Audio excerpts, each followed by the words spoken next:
በየቀኑ በኩሽናችን ውስጥ የምንጠቀመው ነጭ ሽንኩርት ለደም ግፊት፣ ለልብ ጤናና በሽታን ለመከላከል እጅግ ኃይለኛ ተፈጥሯዊ መድኃኒት እንደሆነ ያውቃሉ? ነገር ግን ይህ በብዙዎች ዘንድ የሚወደደው ተክል አጠቃቀማችን ስህተት ከሆነ ወይም መጠኑ ካለፈ ጥቅሙ ወደ ከባድ አደጋ ተቀይሮ የውስጥ አካላችንን ሊጎዳ ይችላል።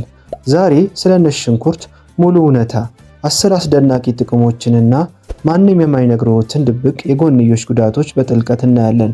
ጥቅምና ጉዳቶቹን የምናየው ከቀላል የሰውነት ለውጦች ተነስተን ደረጃ በደረጃ ወደ ጥልቁና ወደ ከበደው የውስጥ አካል ተጽዕኖ እየወረድን ይሆናል። ወደ ዝርዝር ከመግባታችን በፊት ግን አንድ እውነተኛ ጥያቄ ልጠይቃችሁ። እናንተ ብዙውን ጊዜ ነጭ ሽንኩርት የምትጠቀሙት እንዴት ነው? በምግብ ውስጥ አብስላችሁ፣ ጠዋት በባዶ ሆድ ጥሬውን በመዋጥ ወይስ በሻይ ውስጥ አፍልታችሁ? አሁኑኑ ኮሜንት ላይ ጽፋችሁ አሳውቁኝ፣ እኔም መልሳችሁን አነባለሁ።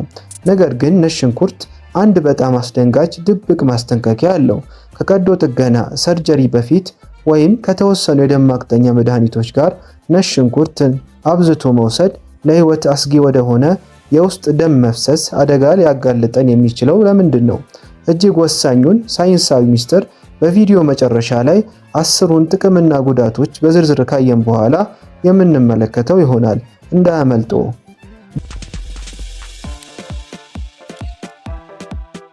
ብዙ ሰዎች ነጭ ሽንኩርት ጤናማ መሆኑን ቀድመው የሚያውቁ ይመስላቸዋል። እዚህ ጋር ነው እንግዲህ ሰዎች በብዛት ግራ የሚጋቡት። ነጭ ሽንኩርት ስሙ የናኘው ከተጨማሪ ማሟያ ክኒኖች፣ ሰፕሊመንትስ፣ ከዌልነስ አዝማሚያዎች ወይም ከኢንተርኔት ምክሮች በጣም ቀደም ብሎ ነው።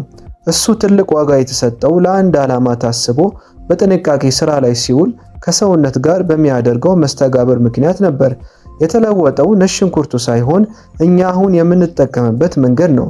ይህንን ሐሳብ በአእምሮአችሁ ያዙት፣ ምክንያቱም ይህ ሁኔታ ሰዎች የሚያገኟቸውን ጥቅሞችም ሆነ ጨርሶ ያልጠበቋቸውን የጎንዮሽ ጉዳቶች በግልጽ ያብራራል። ነጭ ሽንኩርት በሰውነታችን ውስጥ በትክክል ምን እንደሚያደርግ በቀላል ቃላት እንጀምረው። ነጭ ሽንኩርት በሚከተፍበት፣ በሚደቅበት ወይም በሚታሽበት ጊዜ በሰልፈር ላይ የተመሰረቱ ውህዶችን ሰልፈር ቤዝድ ኮምፓውንድስን ይለቃል። እነዚህ ውህዶች ሰውነታችን ወስዶ እንደሚያከማቻቸው እንደ ቪታሚኖች ወይም ሚነራሎች ያሉ ተራ ንጥረ ነገሮች አይደሉም። እነሱ ይበልጥ የሚሰሩት እንደ መልእክት አስተላላፊዎች ሲግናልስ ነው። በቀጥታ ከኢንዛይሞች፣ ከደም ስሮች፣ ከምግብ መፈጨት ሕዋሳትና ከበሽታ መከላከያ መንገዶች ጋር መስተጋብር ይፈጥራሉ። ይህ የመልእክት ልውውጥ ተጽዕኖ በጣም ኃይለኛ ነው። ኃይል ደግሞ ሁልጊዜ ጥንቃቄና ክብርን ይሻል። ነጭ ሽንኩርት ለአንድ ሰው የጉልበት መነቃቃትን፣ አእምሮን ማጥራት ሲሰጥ፣ ለሌላው ደግሞ የመቆርቆርና የመጨናነቅ ስሜት የሚፈጥረው ለዚህ ነው። የሰውነታችን ምላሽ የሚወሰነው በእርሶ የምግብ መፈጨት አቅም፣ በጭንቀት መጠኖና በእንቅልፎ ጥራት ላይ ጭምር ነው። የውስጥ መቆጣትን መቆጣጠር እና የደም ዝውውር። ነጭ ሽንኩርት ሰውነትን በቋሚነት ከሚደግፍባቸው ቁልፍ ቦታዎች አንዱ የውስጥ መቆጣትን የመቆጣጠር ብቃት ኢንፍላማቶሪ ሬጉሌሽን ነው። የውስጥ መቆጣት ሙሉ በሙሉ ልናጠፋው የምንፈልገው ነገር አይደለም። እሱ ሰውነታችን ራሱን ለመጠገንና ለመከላከል የሚጠቀምበት አስፈላጊ አካል ነው። ችግሩ የሚመጣው መቆጣቱ በቋሚነት በረቂቅ ሁኔታና ሳይፈታ ሲቀር ነው። ይህ አብዛኛውን ጊዜ በስር የሰደደ ውጥረት፣ በቂ እንቅልፍ በማጣትና አጠቃላይ ስርዓቱን በሚያጨናንቁ ዘመናዊ አመጋገቦች ምክንያት ይከሰታል። የነጭ ሽንኩርት ውህዶች ሰውነታችን የመቆጣት መልእክቶችን ይበልጥ ውጤታማ በሆነ መንገድ እንዲያስተናግድ ሊረዱት ይችላሉ። ይህንን መሻሻል ቀድመው የሚያስተውሉት በአካል ወይም በአእምሮ ጫና ምክንያት ሰውነታቸው የመክበድ፣ የመደንዘዝ ወይም የመልሶ ማገገም ፍጥነታቸው የዘገየባቸው ሰዎች ናቸው።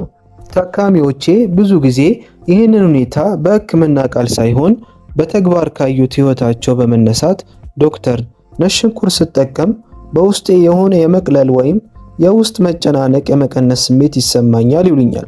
ከዚህ ጋር በጥብቅ የተያያዘው ሌላው ጉዳይ የደም ዝውውር ነው። ጤናማ የደም ዝውውር ስለ ልብ ጤና ብቻ አይደለም።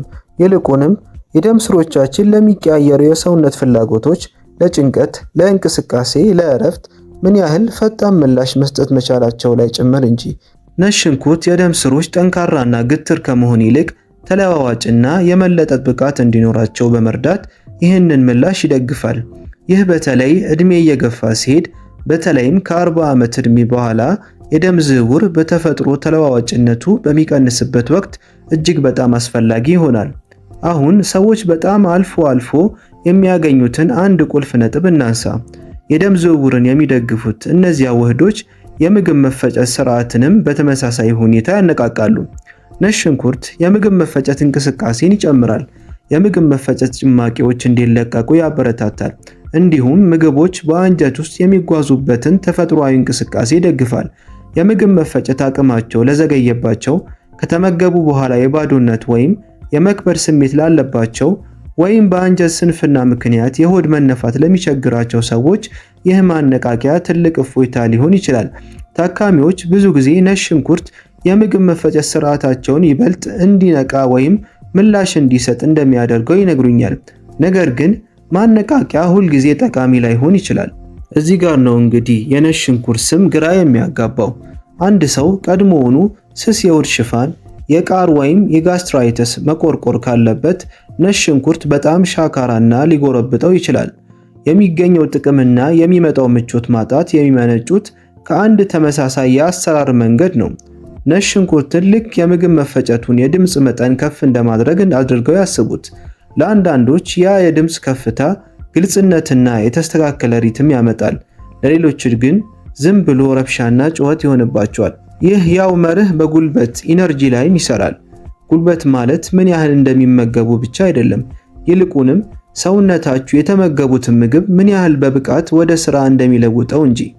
ነጭ ሽንኩርት ሕዋሳት ለንጥረ ነገሮችና ለኢንሱሊን መልእክቶች የሚሰጡትን ምላሽ በማስተካከል የሜታቦሊዝምን ብቃት ሊደግፍ ይችላል።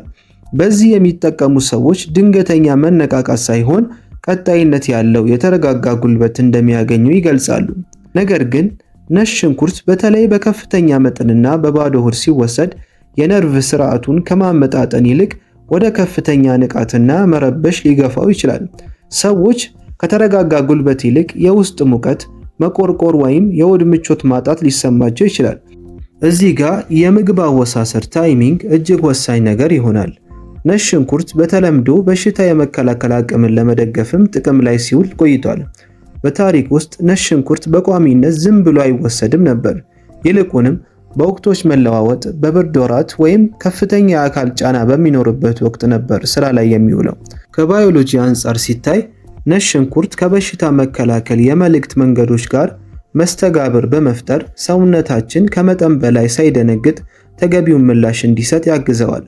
ለዚህ ነው ነጭ ሽንኩርት ለአንድ ሰው ይበልጥ ጠቃሚነቱ የሚሰማው ሰውነቱ በትንሹ መዛር ሲጀምር እንጂ ቀድሞውኑ ሰውነቱ በከፍተኛ ሁኔታ ተቀስቅሶ ወይም ውስጡ በተቆጣበት ወቅት አይደለም። ሌላው የነጭ ሽንኩርት ስም የሚነሳበት ቦታ የቆዳ ጤና ስኪን ሄልዝ ነው።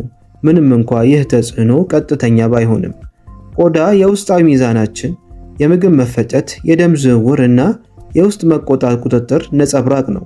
ነጭ ሽንኩርት እነዚህን የውስጥ ስርዓቶች ሊደግፍ ስለሚችል በሂደት ቆዳ በጤናማ ሁኔታ እድሜውን እንዲያሳልፍ የራሱን አስተዋጽኦ ያበረክታል።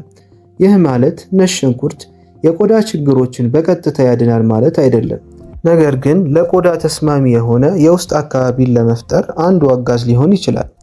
የሆርሞን ሚዛን ደግሞ ይበልጥ ረቂቅና ብዙ ጊዜ በተሳሳተ መንገድ የሚረዳ ጉዳይ ነው።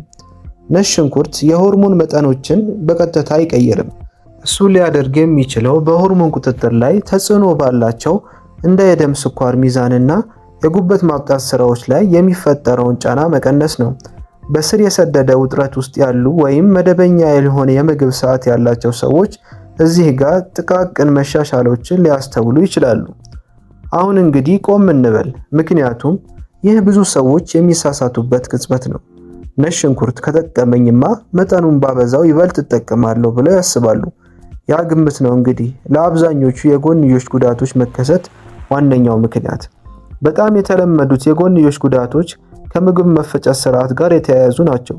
የሆድ ማቃጠል፣ የቃር ስሜት፣ የሆድ መነፋት ወይም የማቅለሽለሽ የሚያሳዩት የነጭ ሽንኩርቱን ጥቅም ሳይሆን የሆድ ሽፋን መቆርቆሩን ኢሪቴሽን ነው።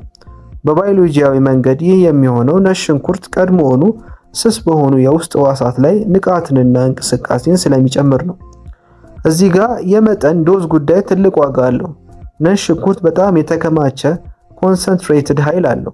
በየቀኑ በከፍተኛ መጠን መውሰድ በተለይም በጥሬነቱ የሆድ ሽፋን ሊያጨናንቀው ይችላል። ባህላዊ ምግቦች ነጭ ሽንኩርትን ፈጭተውና አብስለው የሚጠቀሙት እውቀት ስለሌላቸው ሳይሆን ማብሰል የነጭ ሽንኩርቱን ሸካራ ኃይል ስለሚያረክሰው ሶፍትን ስለሚያደርገው ነው። እንዲሁም ከሌሎች ነገሮች ጋር ያለውን መስተጋብር ግምት ውስጥ ማስገባት ያስፈልጋል። ነጭ ሽንኩርት የደም መርጋት ሂደትን በጥቂቱ ሊያዘገይ ይችላል። በአነስተኛና በተለመደው የምግብ መጠን ለሚጠቀሙ አብዛኞቹ ሰዎች ይህ ችግር አይደለም። ነገር ግን የደም ማቅጠኛ መድኃኒቶችን ለሚወስዱ ወይም ለቀዶ ጥገና ለሚዘጋጁ ሰዎች ንቃትና ጥንቃቄ ያስፈልጋል። የሰዓት አወሳሰድም ታይሚንግ እንዲሁ ዋጋ አለው። ማታ ዘግይቶ የሚወሰድ ነጭ ሽንኩርት የምግብ መፈጨት እንቅስቃሴን፣ የውስጥ ሙቀትን በመጨመር በእንቅልፍ ላይ ረብሻ ሊፈጥር ይችላል። ይህ ተጽዕኖ ረቂቅ ቢሆንም ቀድሞውኑ እንቅልፋቸው ስስ ወይም ለሚቆራረጥባቸው ሰዎች በግልጽ ይታወቃል። እርግዝናና ማጥባት ደግሞ ይበልጥ ልዩ ጥንቃቄን ይሻሉ። ነጭ ሽንኩርት በተለመደው የምግብ መጠን ውስጥ መኖሩ ምንም ችግር የለውም። ነገር ግን ክኒኖቹን ወይም የተከማቹ ውህዶችን መውሰድ ለእናቲቱም ሆነ ለሕፃኑ የምግብ መፈጨት ምቾት ማጣትን ሊጨምር ይችላል። የሰውነት ፈሳሽም ሃይድሬሽን የራሱ ሚና አለው። ነጭ ሽንኩርት የሜታቦሊዝም እንቅስቃሴን ስለሚጨምር የሰውነት ፈሳሽ ፍላጎትን በጥቂቱ ከፍ ያደርጋል። በሰውነት ውስጥ የውሃ መጠን ሲያንስ የጎንዮሽ ጉዳቶቹ ይበልጥ ጎልተው ሊሰሙ ይችላሉ። ቅድም ወደ አነሳነው ዋና ቁልፍ ልማድ እንመለስ። ነጭ ሽንኩርት ሰውነትን እንዲደግፍ ወይም እንዲያጨናንቅ የሚያደርገው ዋናው ነገር ራሱ ነጭ ሽንኩርቱ አይደለም፣ ይልቁንም አውዱ ኮንቴክስት እንጂ። ነጭ ሽንኩርት ይበልጥ ተስማሚ የሚሆነው ከምግቦች ጋር አብሮ ሲቀርብ፣ ከሌሎች ምግቦች ጋር ሲደባለቅና ስርዓቱን ሳይደፈጥጥ ሊያነቃቃ በሚችል መጠን ብቻ ሲወሰድ ነው። ባህላዊ አመጋገቦች ነጭ ሽንኩርትን ለጥፈው ብቻውን አይነጥሉትም ነበር፣ ከምግብና ከዕለት ተዕለት ልማዳቸው ጋር ያዋህዱት ነበር እንጂ። የዘመናዊ አኗኗራችን ልማድ ግን የተለየ ነው። ሰዎች ነጭ ሽንኩርቱን በጥሬው በከፍተኛ ክምችት ወይም ባልተስተካከለ መንገድ እየወሰዱ ድንገተኛና ተአምራዊ ለውጥ ይጠብቃሉ። ያ የአጠቃቀም አለመጣጣም ነው እንግዲህ ለአብዛኞቹ መጥፎ ተሞክሮዎች ምክንያት የሚሆነው። ውይይታችንን ስናጠናቅቅ በአእምሮአችሁ እንዲቀረጽ የምፈልገው እውነተኛ እይታ ይህ ነው።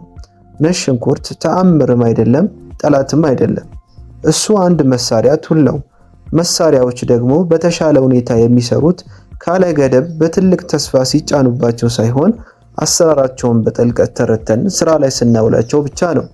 ጤና አልፎ አልፎ በሚወሰዱ ኃይለኛ እርምጃዎች አይገነባም። እሱ የሚገነባው ቀለል ያሉና ተፈጥሯዊ የሆኑ ነገሮችን በአግባቡ በቋሚነትና ከአውዱ ጋር አጣጥሞ በጥበብ በመጠቀም ነው እንጂ። የሰውነታችን ጤና ማለት ስለ ቅኝት፣ ስለ ሚዛንና ስለ ስርዓቱ ድጋፍ ነው እንጂ ስለ ፍጹምነት አይደለም። በሆድ ውስጥ የሚፈጠር ማቃጠል ወይም ምቾት ማጣት አብዛኛውን ጊዜ ሰውነታችን ጥብቅ ክልከላ ወይም ፍርሃት ሳይሆን ይበልጥ ረጋ ያለና ከአጠቃላይ አመጋገብ ጋር የተዋሃደ አጠቃቀም እንደሚያስፈልገው የሚያሳይ ምልክት ነው። የአወሳሰድ መጠንን ረጋ ማድረግ፣ ለነጭ ሽንኩርት ባህላዊ አዘገጃጀት ክብር መስጠትና የሰውነትን ተፈጥሯዊ ምላሽ መደገፍ ሜታቦሊዝማችን ራሱን መልሶ እንዲያስተካክል እድል ይሰጠዋል። በየቀኑ የምናሳያቸው ጥቃቅንና ቀጣይነት ያላቸው ለውጦች ከማንኛውም ድንገተኛና ከባድ እርምጃዎች በላይ ትልቅ ዋጋ አላቸው።